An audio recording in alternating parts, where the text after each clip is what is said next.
Welcome back to Mike Ferry TV. My name is Tony Smith. Thrilled as always anytime I get a chance to step in for Mr. Mike Ferry on an edition of Mike Ferry TV, and I'm happy to be here today. We are here on the week of May 1st. Can you believe it? Man, I love the first of a month. I love the first of a month because in many places there's a lot more expireds today, aren't there? I hope you're getting them. The first of the month gives you another chance to set maybe a little monthly plan for yourself. Design this month a little better than last month. It gives you a chance to reset and redo a few things. Recommit. I hope you're recommitting. We have got a lot of business to be done. Go out there and find it. Okay, so we get to talk today about pre-qualifying the seller. Mike asked me to spend a little time with you this week on pre-qualifying the seller. And I wrote down right now, it is so exciting of a topic that most people try to avoid. This is one of the most exciting topics that you can have in the real estate sales business, because this is the one place from my own personal experience that I know can give you such a strong competitive advantage with all the other agents that are in your marketplace. It can make your life so much easier, so much more productive, so much more profitable. Pre-qualifying to me means more money in less time. Do you see it that way? Okay, you know, Mike Ferry built the Mike Ferry sales system, and there's a principle. If you really look at everything that Mike Ferry does, so much of it is built on what is called the 180-degree rule, right?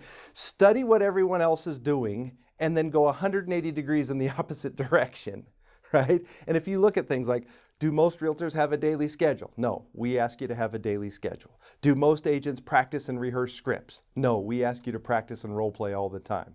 Do most people prospect? No, we ask you to prospect nonstop. Do most people have a can right down the row? Virtually everything in the Mike Ferry sales system is about the opposite of everyone else. Why? Because the average agent does less than 4 deals a year, and Mike Ferry agents do 50 plus deals a year. So the opposite works. Well, pre-qualifying is one of those spaces. Pre-qualifying the seller is one of those places where the majority of your competition does not have a clue. Okay? So if you can learn to pre-qualify and learn all the benefits of it, you have this advantage over everyone else. I put this note. Do you understand how pre-qualifying the seller will set you apart from your competition? Do you understand how pre-qualifying will set you apart? I put these thoughts down. The actual presentation has started. When you set an appointment and you immediately go into a pre-qual, which is what we prefer you do. You set an appointment and you immediately begin pre-qualifying the seller. The presentation has started. You get a chance to ask a lot of questions. You get a chance to get a lot of information. You get a chance for the seller to talk a lot about what they're trying to accomplish and what they want. That's presenting, isn't it? I made a note. Pre-qualifying will give you a competitive advantage. If you're competing against agents, probably 8 out of 10 times, you pre-qualify, they don't. Seller hangs up the phone and says, wow, this agent's a little bit stronger. They asked me a bunch of questions before they're coming over. Interesting. How about this? You get the scouting report so you can know things about the competition, about your presentation that your competition doesn't. Pre-qualifying gives you the scouting report. You know how motivated they are. You know where they're going. You know how much they owe. You know if they're interviewing. You know what challenges they have, right? It gives you the scouting report that your competition doesn't have, which allows for a stronger preparation for the appointment. I put, it boosts your confidence. Boy, if you learn to pre-qualify and you know everything you need to know about that seller before you walk in that front door, your confidence is through the roof. Right? It gives you this incredible calmness and confidence that you know what to do. It gives you a chance to prepare. Sellers want a knowledgeable and a confident agent. How confident and how knowledgeable can you be if you don't know everything about what the seller's trying to do? It's interesting, right? In today's market, more than ever, we are looking for people that have to sell versus people who want to sell. One thing that comes with the little normal market, which we're experiencing today, is the motivation of the sellers has got to be stronger that we work with. So we have to be working with people that have to sell versus people who just want to sell. When a market is going like this, red hot prices going through the roof, people can want to sell and still sell. When a market stabilizes, becomes normal, prices aren't going up and up and up. The people that want to sell don't sell. The people that have to sell, sell. So you need to be working with those. I would ask you to make a list. Make a list of all the different criteria that add up to someone having to sell. Okay, if someone gets a job transfer, do they have to sell? Usually. If someone needs to scale down, the house is too big, they can't go up and down the stairs anymore, right? Do they have to sell? If the house is way too small, right? They have 4 kids in a 2-bedroom house.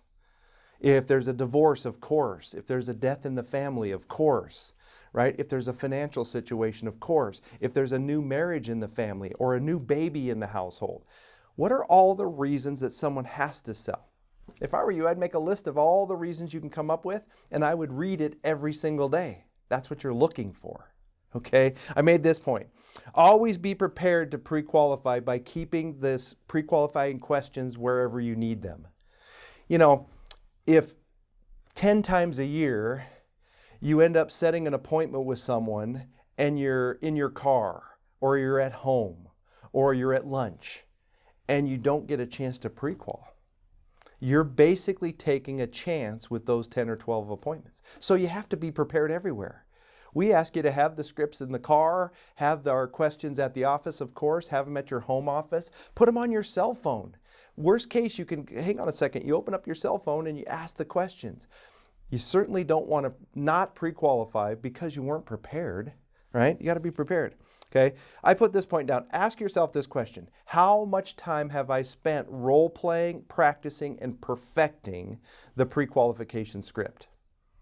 Okay, this is one, even with our great Mike Ferry agents that are being coached in Mike Ferry, this is one that we notice a lot. No, Tony, I'm practicing the expired script. No, I'm practicing the listing presentation. No, I'm practicing some objection handlers. How about the pre-qual? I didn't practice that one. You've got to include the pre-qualification practice in your routine. You can perfect it just like any other script you have. Do you think it's important to have a smooth, flowing, confident, practiced, rehearsed pre-qual? We think it is. So I made this point. Remember, this is not disqualifying, okay? You're going to ask a lot of questions and you may not like some of their answers during the pre-qualifying process. That has nothing to do with the gathering of all the information. When you pre-qualify, you may ask them, do you plan on interviewing more than one agent for the job of selling? Oh yeah, we're going to interview 14. You may not like the answer. That has nothing to do with whether they're qualified or not. You've got to gather all the information. If you start getting basically disqualifying in your head as you ask the questions, they're going to stop giving you all the answers because they can tell that you're disqualifying them. So I really want to make a point that you need to stay positive and optimistic through the entire pre-qual and then make an informed decision at the end if they're motivated or qualified or not. All right. The next point I wrote down. A strong pre-qualification draws out the seller's objections in advance. We all know this, but I don't know if you've ever been blindsided on a listing appointment, but it isn't a lot of fun, is it?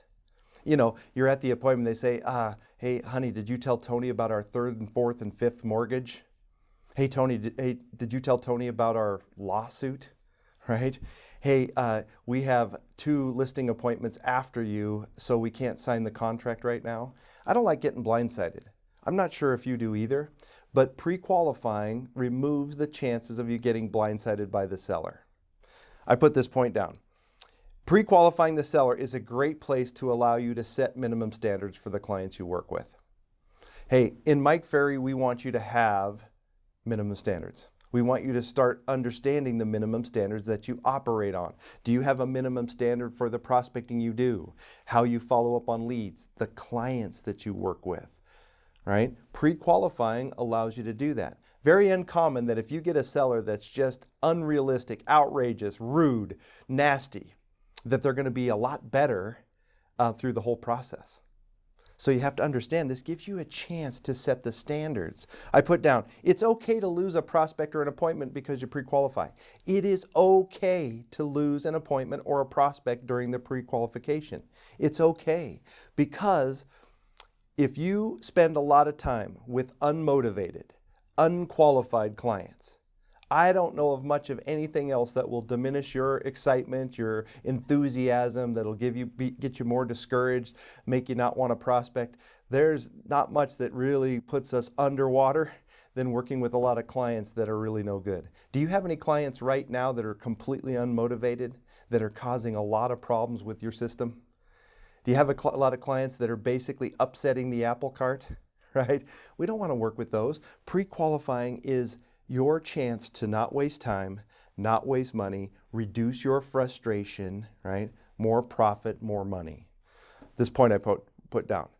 If you're going to run the whole system, meaning if you're going to use our 5-step listing process, if you're going to pre-qualify 100% of the time, if you're going to send a package, if you're going to call back and confirm, if you're going to use our scripts verbatim, our listing presentation script says, let's go over the questions I ask you over the phone. Well, if you haven't asked any questions on the phone, there's a big hole in the presentation, isn't there? Use the entire 5-step process, which includes pre-qualification.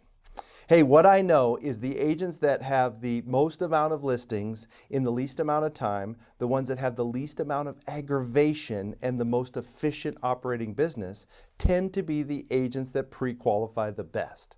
So, I'd like to ask you to do something. If you're not great at pre-qualifying the seller, start.